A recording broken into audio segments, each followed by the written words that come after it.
dapat paniwalaan ng isang taong nagsusumikap para maibigay niya sa kanyang sarili ang kanyang tunay na tagumpay. Paniwalaan niya na ang klaseng buhay na pinagkaloob sa atin ng Panginoon ay buhay na walang hangganan. So, nararapat po natin idagdag sa ating mga pagsusumikap ano yung mga bagay na dapat po natin mapapakinabangan sa kabilang buhay. Dahil sa dalawang klaseng lugar na pinaghanda para sa atin doon sa kabilang buhay. Kung hindi tayo makakapasok sa paraiso, doon tayo makakatuloy sa impyerno. Kung saan man tayo mapadpad sa dalawang lugar na ito, ay ang klaseng buhay natin doon ay habang buhay. Kung doon tayo makakapasok sa paraiso, yung mga kabutihan na ating papakinabangan doon sa paraiso ay ang klaseng pakikinabang natin sa Kanya ay habang buhay, dahil sa tayo mismo ay hindi mababawian ulit ng kamatayan. So, yun ang dapat natin idagdag sa ating mga pagsusumikap. Mapagsumikapan po natin.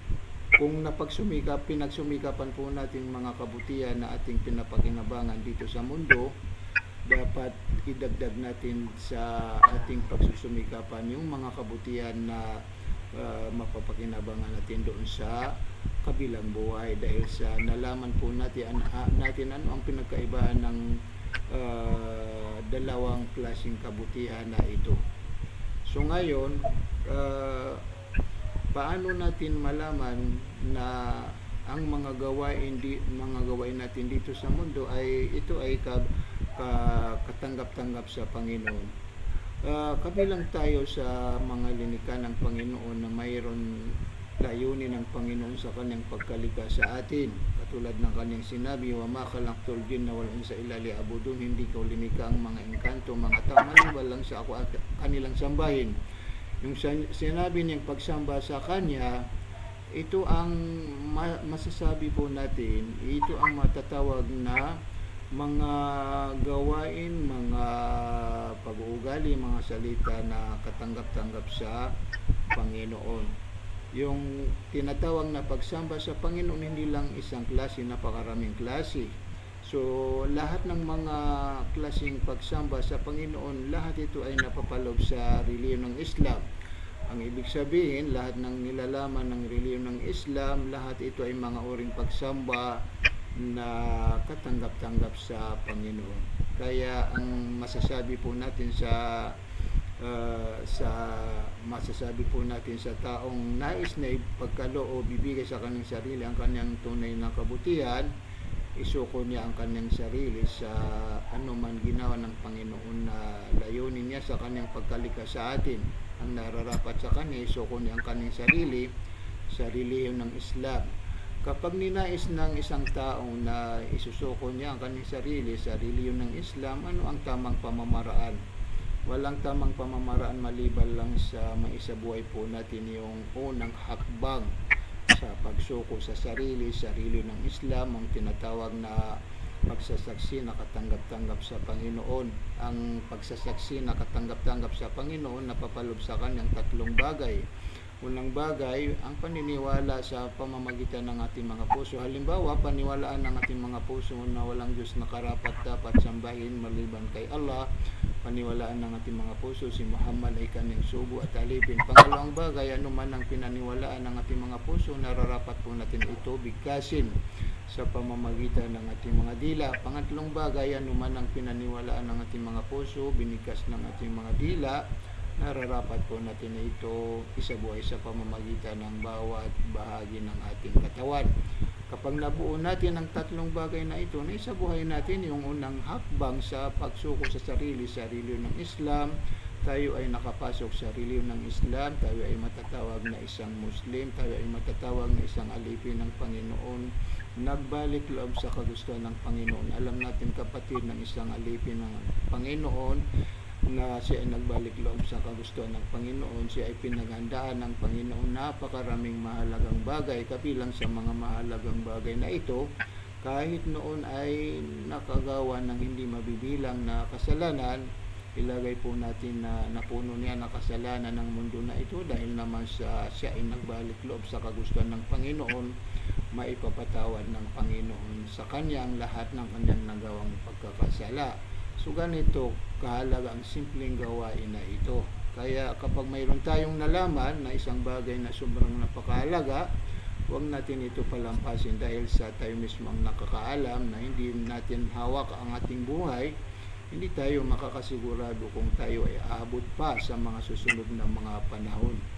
So ganito kapatid, para makasigurado tayo at matiyak natin na maipagkakaloob natin sa ating mga sarili ang kanyang tunay na kabutihan, sa buhay po natin yung unang hakbang sa pagsuko sa sarili, sa layunin ng Panginoon sa kanyang pagkalikha sa atin, ang tinatawag na pagsasaksi na katanggap-tanggap sa kanya. So ganito lang nga kapatid, sundin niyo po ako sa anuman bibigkasin ko.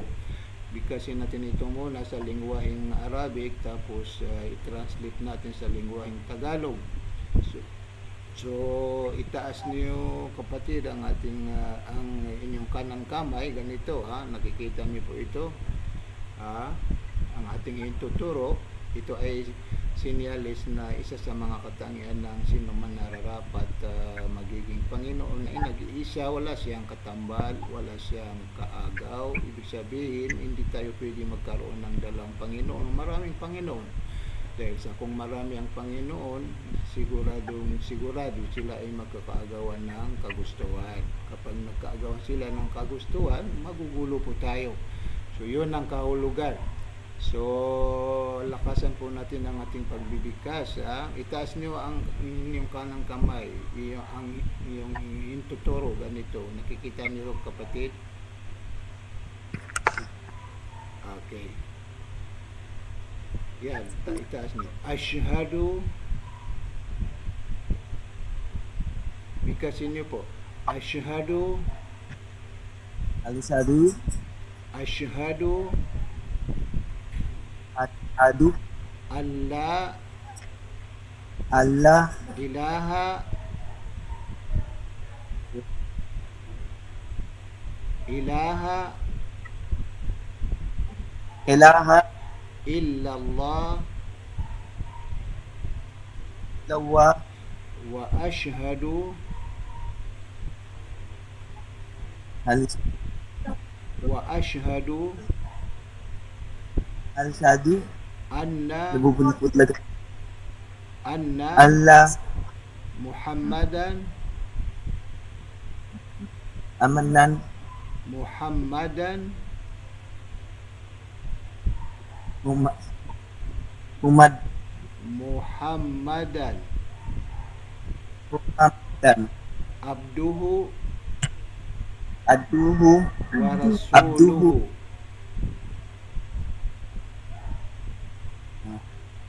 rasuluhu. Wa rasuluhu. Warasulu. Ako ay sumasaksi Ako'y sumasaksi na walang Diyos na karapat dapat sa Diyos na karapat dapat sambahin dapat maliban kay Allah, maliban kay Agwang. at ako ay sumasaksi Ako ay na si Muhammad Muhammad ay kanyang sugo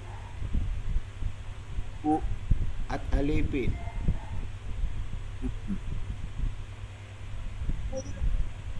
At alipin.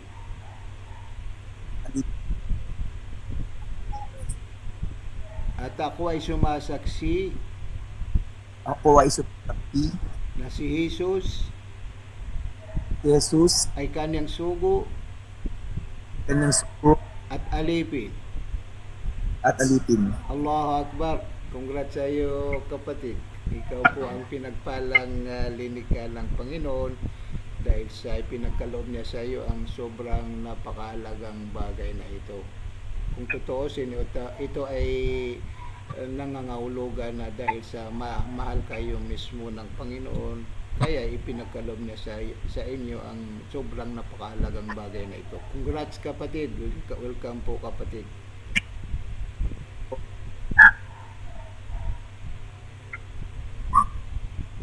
Brother Father, pwede na po kayo mag-out. Tapos chat na lang po ako sa inyo ha ng mga susunod yung gagawin ha. Sige. Welcome po sa Islam. Welcome, kapatid. May isa pa. Gusto mo pa? Nakitima ako. Hindi, maayos ko yan. Nakakagulo. Bakit? Hindi maayos yun. Hindi, ma-edit ko yan. Ha? Ma-edit ko yan. Maedit. Akong bayad yan. Ano, gusto mo?